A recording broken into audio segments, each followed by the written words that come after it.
Okay, I want to welcome you guys to class, and I want to thank you guys for being here, taking this course, Introduction to Sociology. Now, what we're going to do here, we're going to cover chapter 1, and chapter 1 is probably one of the most important chapters that we're going to cover.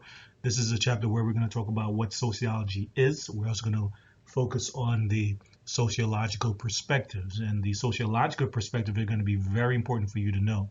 A lot of your exam questions are based on these sociological perspectives.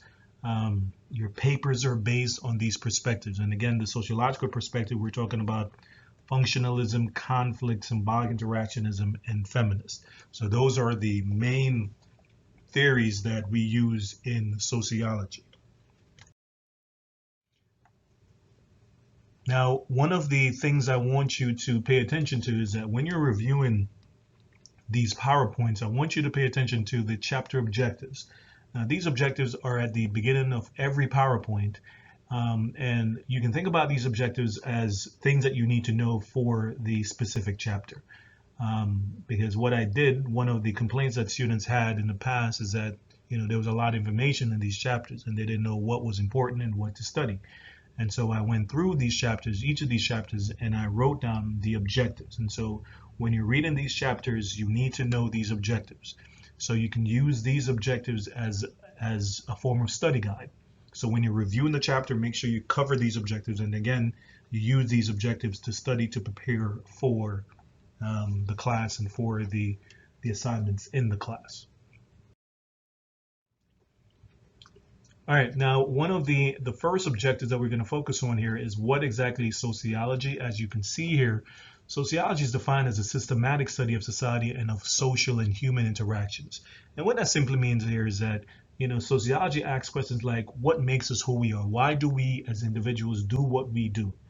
And so those are sociological questions. So it is a systematic study of society, and it's a systematic study of human and social interactions. Now, sociology also examines how individuals are affected by social institutions and vice versa. Now, if you take sociology, you have to understand what institutions are, because you're going to refer a lot to institutions in this class. Now, as it says here, institutions are defined as structures that perform very important functions for society. And these institutions regulate our behavior. They also influence our behavior on a daily basis. So these institutions are very, very important. Now, in every society is made up of traditional institutions, and there are typically 5 traditional institutions that make up society. The first one is family. And when I talk about family, I don't mean just you, my family, your family. I mean families in general. So you can think about how many millions of families there are. And so families in general, have an influence on who we are as individuals. Our families, perform very important functions for our society. Our family, for example, provide us with socialization, provides us with love, provides us with financial support, and so forth and so on. So families in general is an important institution. Religion is also very important. Our educational institutions are very important. The economy, politics, all of these institutions make up the society in which we live in. And so sociology, one of the things that sociology does is that it tries to examine how are we as individuals affected by these institutions, and how do these institutions affect us. And so this is a major thing that we're going to talk about and do and examine in this class. Now, finally, sociology studies how societies are established and how societies change. And we're going to talk about the change and the evolution of society, particularly when we talk about why sociology developed in the first place. Now, most sociologists use various levels of analysis. Now, 2 of the main ones that most sociologists or all sociologists use is what is defined as microsociology and macrosociology. Now, microsociology, as it says here, focuses on the relationship between and among individuals. So, for example, a microsociologist would say, how am I as an individual affected by my parents? How did my parents affect who I am and who I've become? How am I influenced by my friends? And so how do these these relationships that I have influence me as a person. So when we're focusing on these individual relationships, we're doing examples of micro sociology. And again, you can think about micro as small scale interactions. Now, macro sociology is the other level of analysis that most sociologists use. Now, macro sociology focuses on how individuals are affected and influenced by institutions within the larger society. And again, I just gave you the definition of what an institution is. So, and again, as you can see throughout this class, these institutions are very important. So for example, one of the questions that a macro sociologist would ask is, how am I influenced by my religious belief? How does my religious belief, the religion that I believe in, how does that religious belief or that religion influence me as a person? And if anybody is in this class is religious, you can think about how does your religious belief influence the decisions that you make as an individual. Other examples of macro sociology would be, how am I as an individual influenced by the mass media?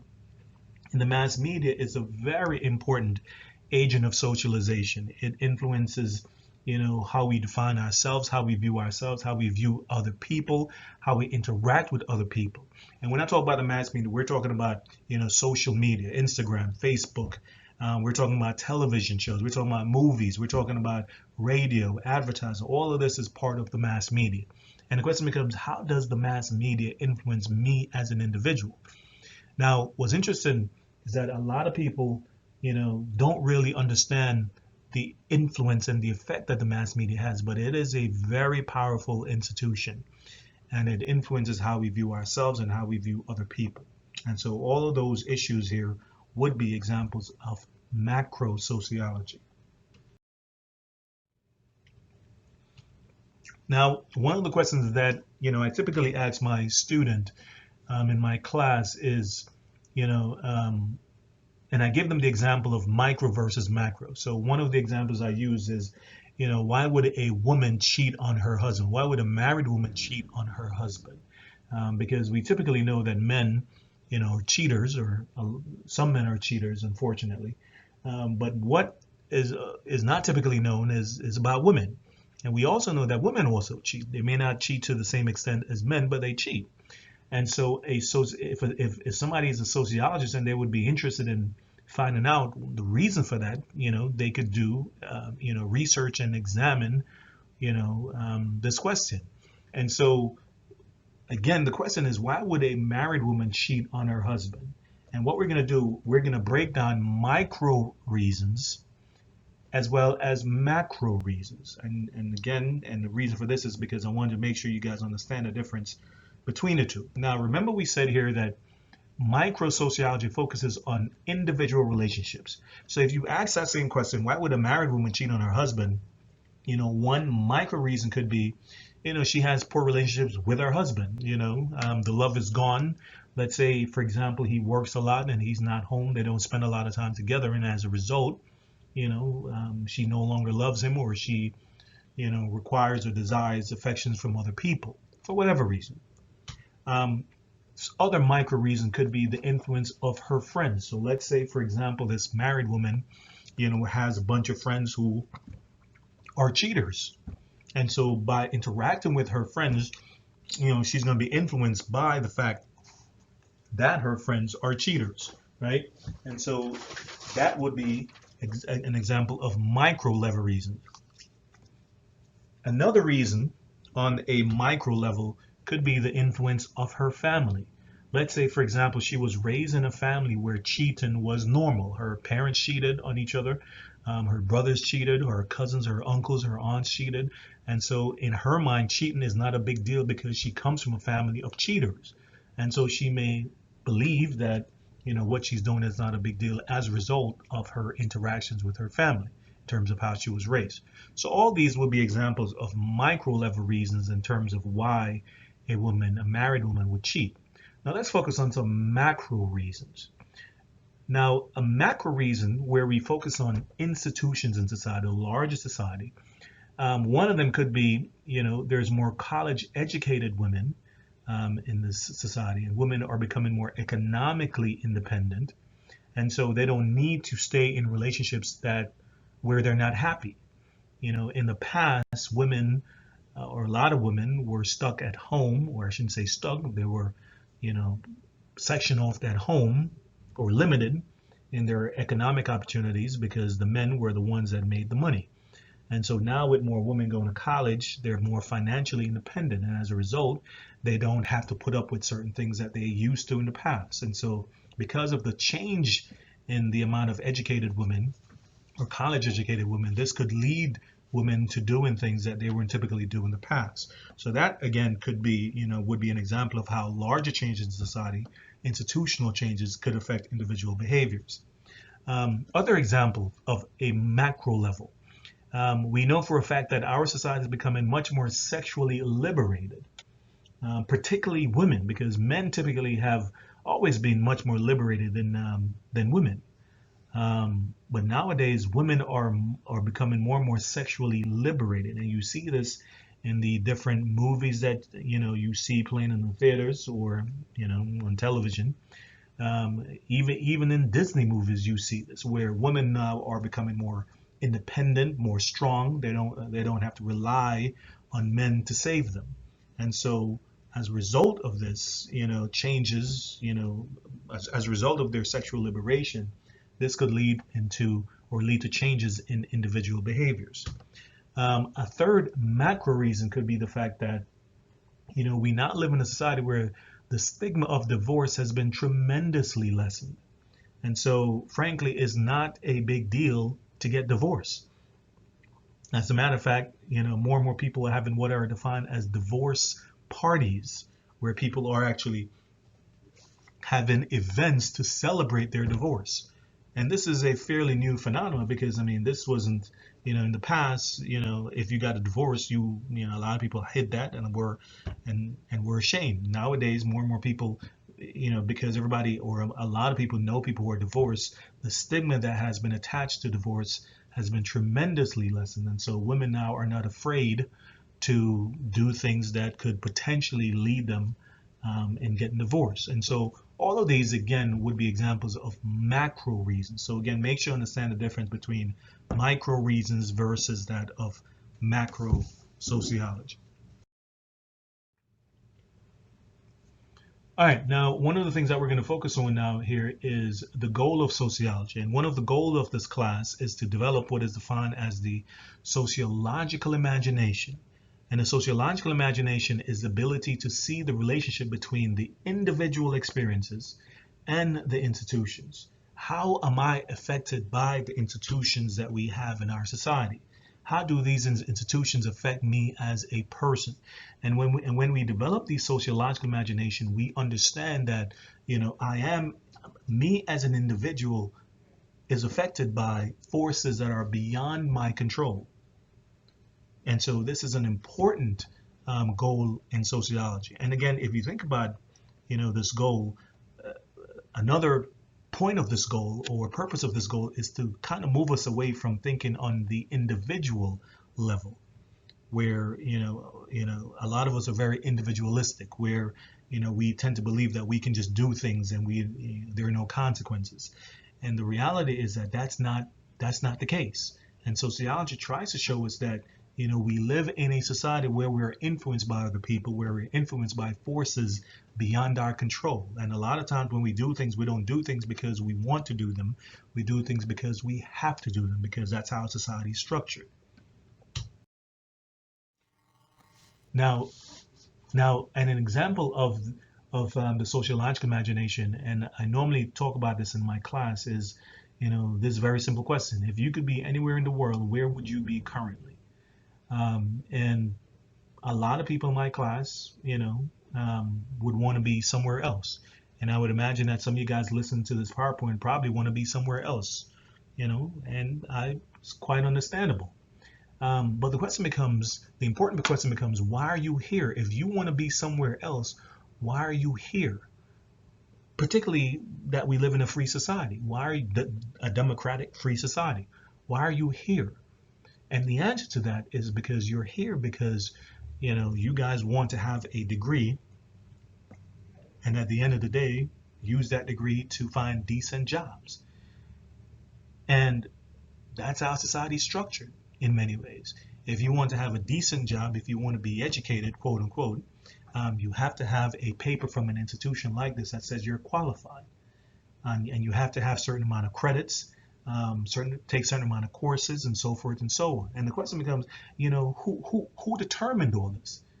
And the answer is not you or even me, but we have to go by, these rules and these regulations that are beyond our control. And again, this is a very good example of the sociological imagination. And this is what I mean when I say a lot of times when we do things, we don't do them because we want to do them. We do them because we have to do them. And so again, this is an example of the sociological imagination. All right, now what we're going to talk about in this section here is how sociology developed. And we're going to talk about a couple of the early theorists in terms of, who developed sociology. Now, we know that one of the main reasons why sociology developed was because of the Industrial Revolution. And the Industrial Revolution was a transformation of society where we moved from relying on human labor to machine labor. And the Industrial Revolution fundamentally changed our world, not just our country, but the entire world. And there were several profound changes that occurred. We know that we saw a rise in factories. We saw a rise in cities because people had to, live near where they worked. We saw the emergence of urbanization, and urbanization, as you see here, is where people began living and working in cities as opposed to the rural areas. We also saw a rise in different classes of people. And again, make sure you understand these terms, and this is part of the objectives here. The bourgeoisie versus that of the proletariats. Now, the bourgeoisie, these were the rich people. These were the individuals who owned factories. They owned the means of production, according to Karl Marx. The proletariats were the working class and the poor. And in many ways, sociology was developed as a way to explain all of the changes that were taking place, not just in specific countries, but around the world. Because you can think about, at the beginning of the Industrial Revolution, the fundamental changes that were taking place. And so sociology, again, was developed as a way to explain all of these changes, explain, why were some people doing better than other people. So, for example, why were the bourgeoisie doing better than the proletariats? So you can think about sociology as a tool that you can use to understand society, understand who we are, understand, human behavior and so forth. All right, so let's get into a couple of these theories. Now, one of the first theorists that we're going to talk about is Herbert Spencer, and this is his image, Mr. Spencer. Now, Herbert Spencer was born in 1820, died in 1903. He argued that society develops through what he defines as a process of survival of the fittest. He was the one that came up with the term survival of the fittest. A lot of people think it was Charles Darwin. It was actually Herbert Spencer. And Spencer's idea of survival of the fittest is the argument that the fittest or the strongest people in society will adapt to any changes that take place, and they will eventually succeed, and they will eventually rule the world or rule their society. And the ones who are unfit, the ones who are weak, would die off. And this is famously known as, or part of, social Darwinism. The idea that the fittest, the smartest, the strongest members of society will adapt into change and change, and the unfit, the people who are weak, the people who were not smart, the people who are not strong, would die off. And what's interesting is that Spencer argued here that this process of separating the weak from the strong is actually a beneficial process, right? People who are poor, or people are poor because they're biologically unfit. And so in many ways, Spencer actually argued that poverty in many ways is actually a beneficial process, because poverty is a tool that you can use to get rid of people who are biologically unfit. And in his mind, you don't want a society that is populated with all of these unfit people. You want a society that is populated with the strongest, the smartest, and the fittest. Because what will happen is that these strong, smart people will have kids, and their kids hopefully are going to be strong and smart. Whereas the ones who are poor, you don't want them to have too many kids because, their kids are probably going to be unfit, just like the parent. And so this is why in many ways he was very, very much opposed to any sort of welfare. Because he argues here that welfare is helping people who are biologically and socially unfit. And you don't want that. You want to have a society that is populated with the fittest and the strongest. Now, the next guy that we're going to talk about is EMILE Durkheim. A lot of people believe that he was a woman. He's not a woman, or his name, even though his name is EMILE, he's not a woman. He was born in 1858, died in 1917. Now, contrary to Herbert Spencer, Durkheim actually argued that people are products of their social environment, and their behaviors cannot be fully understood in biological or even psychological terms, right? And what's interesting from Durkheim's point of view is that human potential is actually limited by the society that we live in, not by a person's biology. Because remember, we said here that Herbert Spencer argued here that, the reason why some people were doing good is because they were biologically fit. And the reason why other people were not doing so well is because they were biologically unfit. Durkheim argued that no, it has nothing to do with biology. It has to do with, the structure of society, the organization of society. It is not based on a person's biology. So this was, in contrast to Spencer. Now, Durkheim focused a lot on what he defines as ANOMIE. Now, ANOMIE is a feeling of, loss or confusion because of all of the changes that were taking place in society. And again, you can imagine all of the changes that were taking place during the beginning of the Industrial Revolution. These were fundamental changes that were taking place in people's life. And so Durkheim was arguing here that, a lot of people, the reason why some people are not doing so well is because a lot of these people are experiencing ANOMIE. They're experiencing a loss of confusion, a loss of, change in norms. People were moving from rural areas where they lived in small communities to living, working in factories and cities. And this was, a fundamental change. They were losing the connection that they had in their small communities, and they didn't have a lot of connection in these cities and these factories. And so this is why some people were not doing so well. And Durkheim argued importantly here that society, it is the job of society, the leaders of society, the politicians of society, to help people deal with these fundamental changes that were taking place, to help people develop what he defines as social bonds or social connections, because people need those connections in order to, deal with all of these changes. And Durkheim argues importantly here that if people don't, develop these social bonds or social connections, then, poverty, crime, and suicide, deviant behaviors may result as a result, may rise as a result of, these feelings of ANOMIE. And so he was a very important theorist in this respect. All right, now the other guy that we're going to focus on here is Karl Marx. And Karl Marx is probably one of the most famous sociologists that we have. And Marx argues here, and again, Marx was very much opposed to what Spencer was arguing. Marx argues here that, the fundamental problem with society, the reason why the proletariats were not doing well, was because, of all the inequality that existed and that exists in our society. And one of the things that I want you to remember when you think about Karl Marx is think about economic inequality, because that's what Marx focused on. Marx focused a lot on economic inequality. And he says here that the fundamental problem with society, the fundamental problem, that leads to all of these conflict is because of the economic inequality, the divide between the rich and the poor, the bourgeoisie and the proletariats.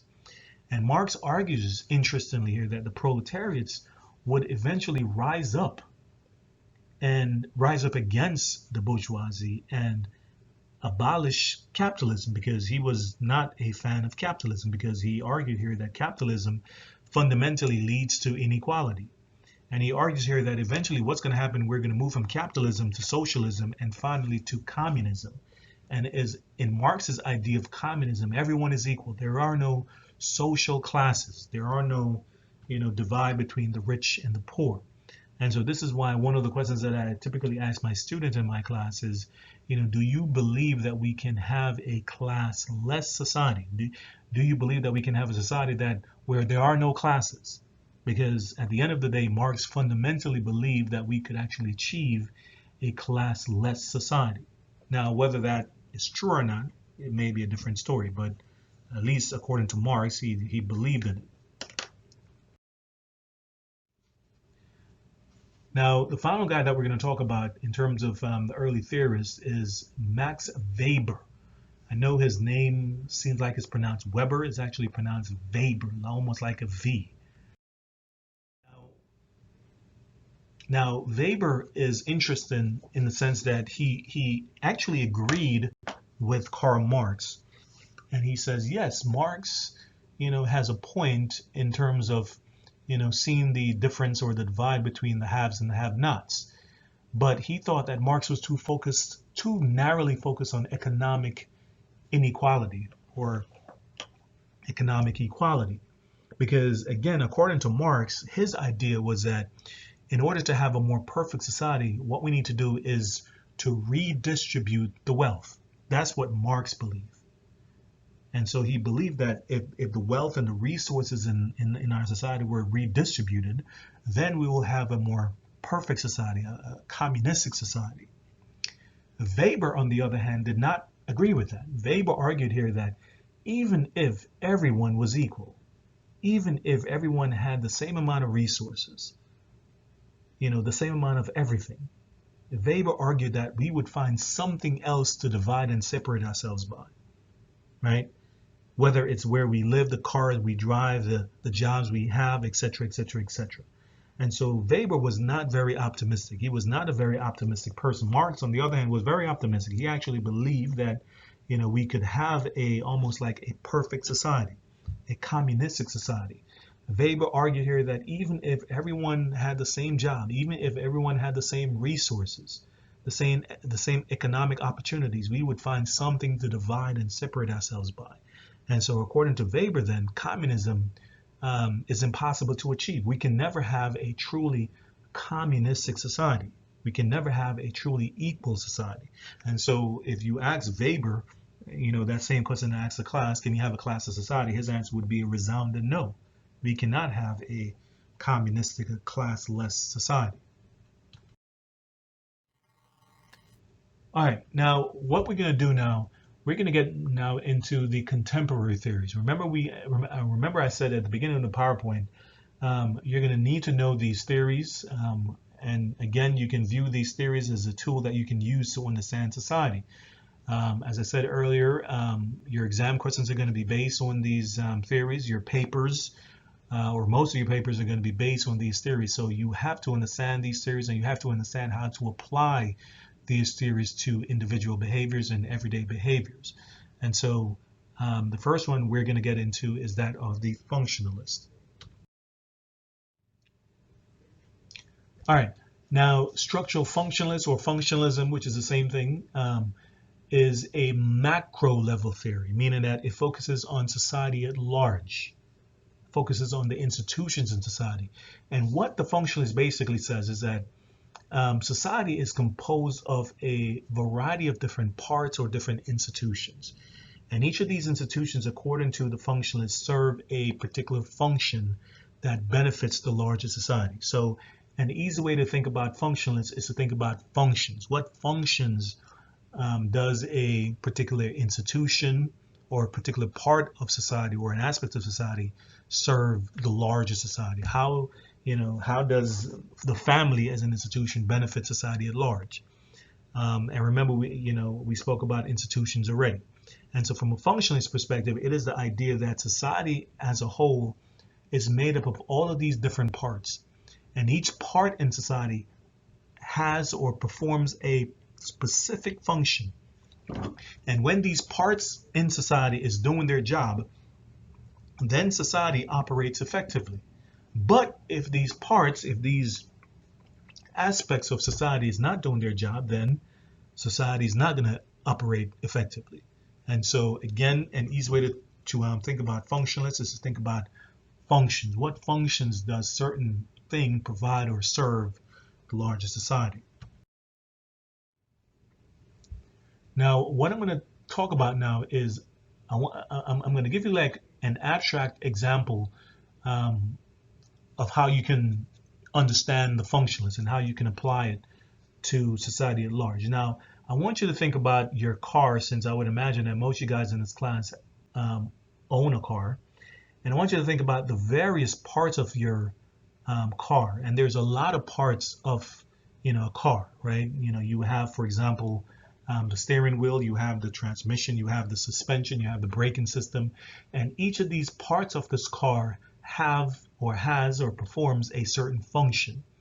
So for example, the braking system, the function of the braking system is to stop the car, right? And what the functionalist perspective says is that each part of this car serves a specific purpose. And when each of these parts of this car is doing their job, the car, which in this example is an example of society, operates effectively. But if there's a part on this car that's not doing their job, then it's going to negatively impact the operation of society. So that's an abstract way to think about the functionalist or the structural functionalist. Now, let's think about the functionalist in a more concrete way, right? And we're going to use the example of illegal drugs. And the question I want you to think about from a functionalist perspective is, I want you to think about two positive functions that illegal drugs provide our society. In other words, how does illegal drugs, the existence of illegal drugs, how does that benefit our society? Now, I understand that is a very strange question to a lot of you guys, because a lot of you guys are probably under the impression that illegal drugs are all bad. And so this is why, we arrest people for selling and using illegal drugs. But from a functionalist perspective, they would argue here that if illegal drugs was entirely bad, then we as intelligent creatures would have gotten rid of it a long time ago. And so the mere fact that illegal drugs still exist, and it has existed for centuries, then that means that it must serve useful function. So I want you to think about, what are some of the positive functions that illegal drugs provide our society? I mean, obviously, one of the positive functions is that, if you're a legal drug user, you get some sort of pleasure from the use of that drug, right? It takes you away from, the problems or pains of society, or, stresses of society, and, it relaxes you, and so forth and so on. So these are some of the positive functions. Another positive function is that illegal drugs create a lot of jobs. I mean, just imagine, the thousands, the hundreds of thousands of jobs that are created as a result of illegal drugs. You have people who sell illegal drugs. You have people who arrest people for using illegal drugs. Cops, the DEA. I mean, their organization is built around arresting people for using illegal drugs, right? And selling and distribution of illegal drugs. You have healthcare workers who have to, take care of people who, overdose. I mean, there are tons and tons of jobs that exist because of the existence of illegal drugs. Now, again, this is not a moralistic statement. This is just a very rational, very unbiased focus or examination of illegal drugs from the functionalist perspective. So again, when you think about the functionalism, this is how I want you to approach this. What functions does certain things provide or serve the society at large? Now, part of functionalism is to talk about the difference between manifest versus latent functions, and we're gonna talk about that right now. Now, as it says here, manifest functions are intended consequences of some action or social process. So when we talk about manifest functions, this is something that you intend to happen.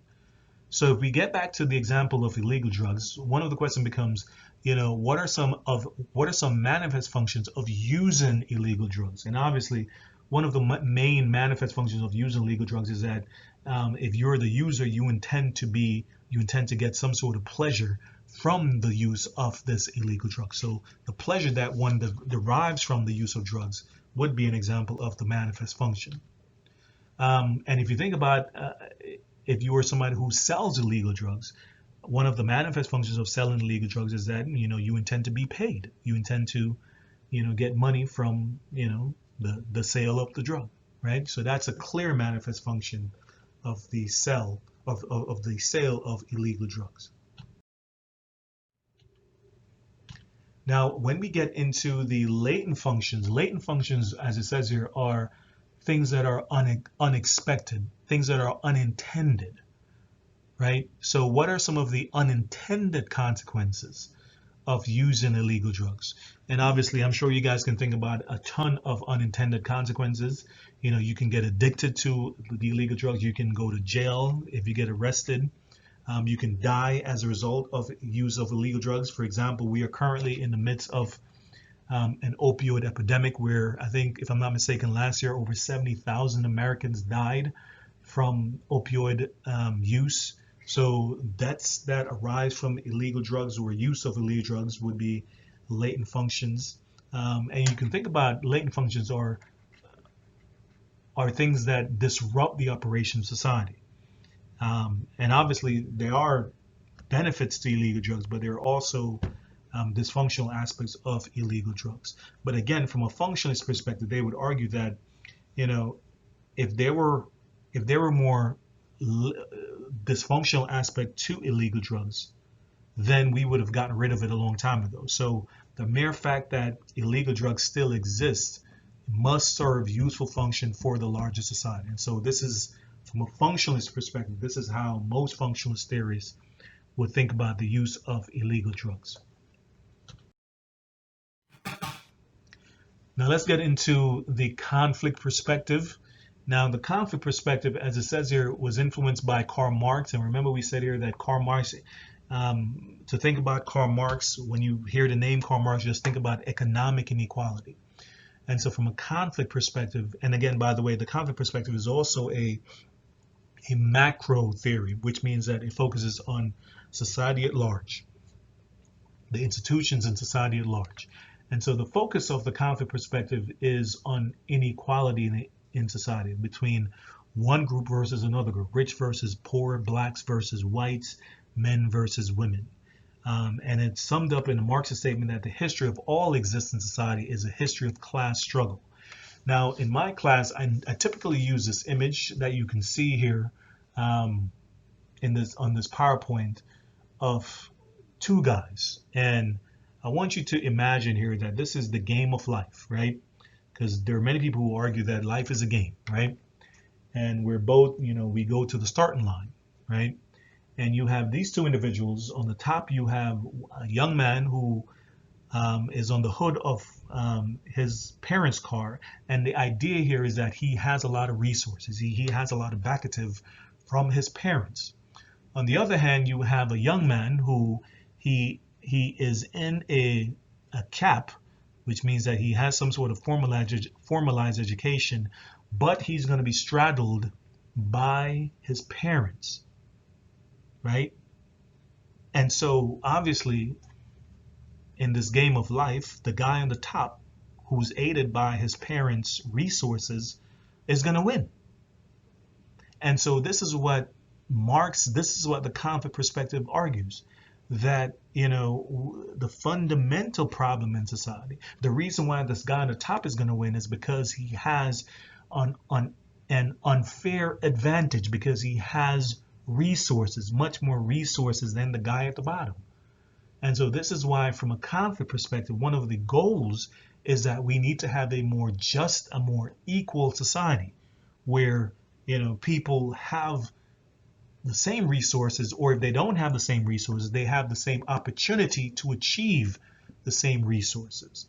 And so from a conflict perspective, this is the fundamental problem is that, we live in a society, we live in a world where the resources are distributed unequally between one group versus another group.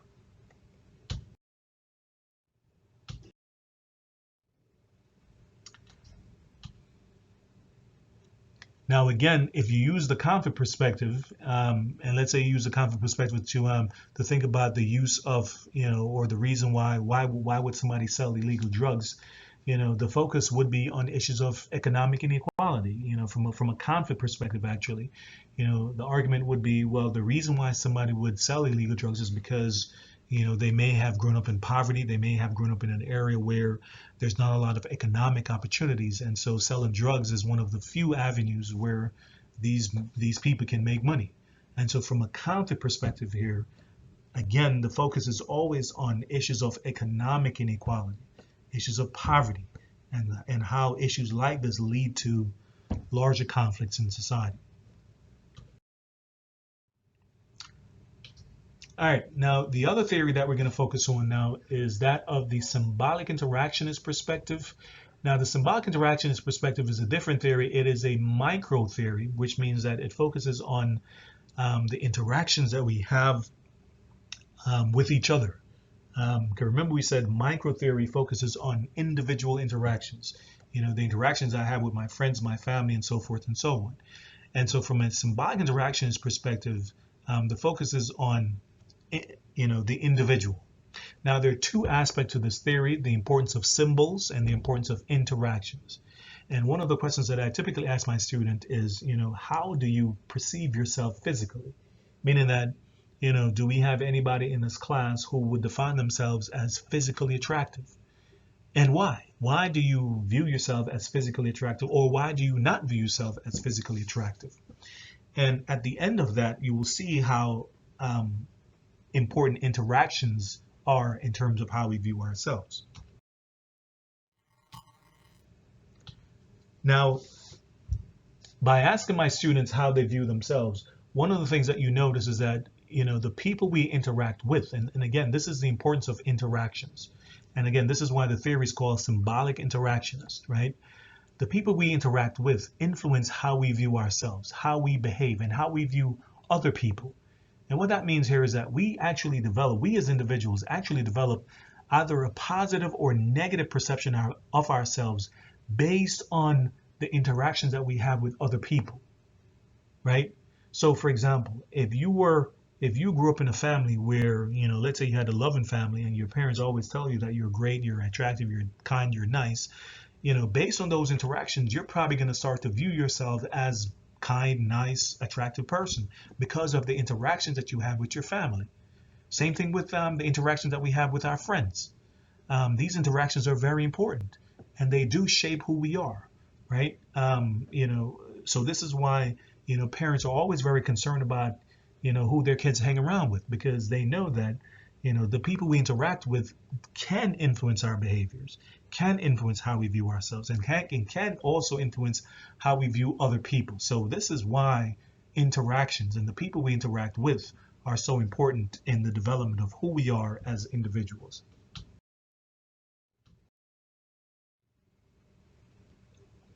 Now, the other part of this theory is what is defined is the importance of symbols. Now, one of the things that I typically ask my class is, what is the first thing that comes to your mind when you see this guy? Now, in most of my classes, most of the opinions, most of the things that students say are very, very positive. This guy's handsome, he looks successful, he looks happy, he looks like a business owner, he looks like he's a groomsman, and so forth and so on. So a lot of positive feelings when we see this image. Now, again, I ask my class the same question: what comes to your mind when you see this guy? And what's interesting is that a lot of the perception of this guy is much more negative than the first guy. So most students say this guy looks like he's lost, he's confused, depressed, and so forth and so on. And what's interesting here is that one of the the key differences between both of these young men is how they dress. And so clothes, the type of clothes they wear, is important. Clothes are a symbol of who we are, right? And so we have all these notions and these perceptions of people based on what they have on, the clothes that they wear. And so this is why clothes is an important symbol of who we are. And there are many other symbols of who we are. Okay, so the importance of symbols here is that, we as individuals actually use a variety of different symbols to define and distinguish who we are as individuals. And we also use, other symbols to define and distinguish other people, and talk about other people. And there are a variety of symbols that, we use. Money is one of the most important symbols that we use in this country. This is why, some people will literally sell their own mother, their own parents for money, because money is a powerful symbol in this country, particularly in this capitalistic country. Religion is also important. Clothes, as we said before, the cars, the homes that we live in, the areas that we live in, all of these are symbols of who we are. And the point of this is that we as individuals, not only is the people that we interact with important in our definition of of ourselves, we actually use symbols to define and distinguish ourselves from other people, right? So one of the questions I typically ask my class is, why is it that a young man, or a man, because typically men, would buy a $500,000 Lamborghini, a $500,000 car? Why would you purchase a Lamborghini, that costs $500,000 when you can purchase a reasonable Lexus or Toyota that can get you to the same location? Because the purpose of a car is to get you from point A to point B.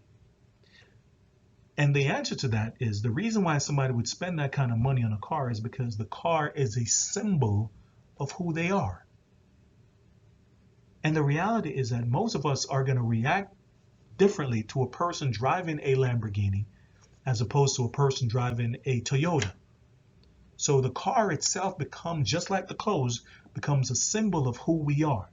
And we develop certain ideas and certain notions based on, the car, based on the driver of the car. So if you see somebody in a very expensive car, you start to, have these notions. Well, he must be rich, he must be successful, he must be happy, and so forth and so on. So, these symbols are very important in terms of who we are and how we define and how we interact and how we perceive other people.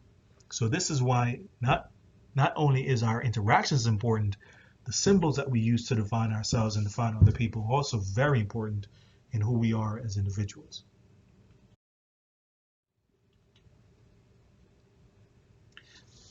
Now, if we're going to use the symbolic interactionist to answer the same question about the issue of illegal drugs, one of the first things that you would focus on is the importance of interactions.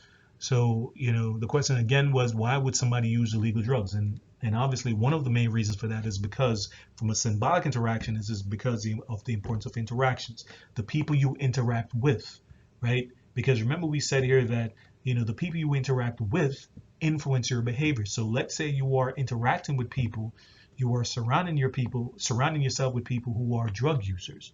By doing that, more than likely, you're probably going to start to use drugs because of those interactions, right? Drugs also are a symbol of who we are. So for example, for a lot of young people, drugs are a symbol of, being rebellious.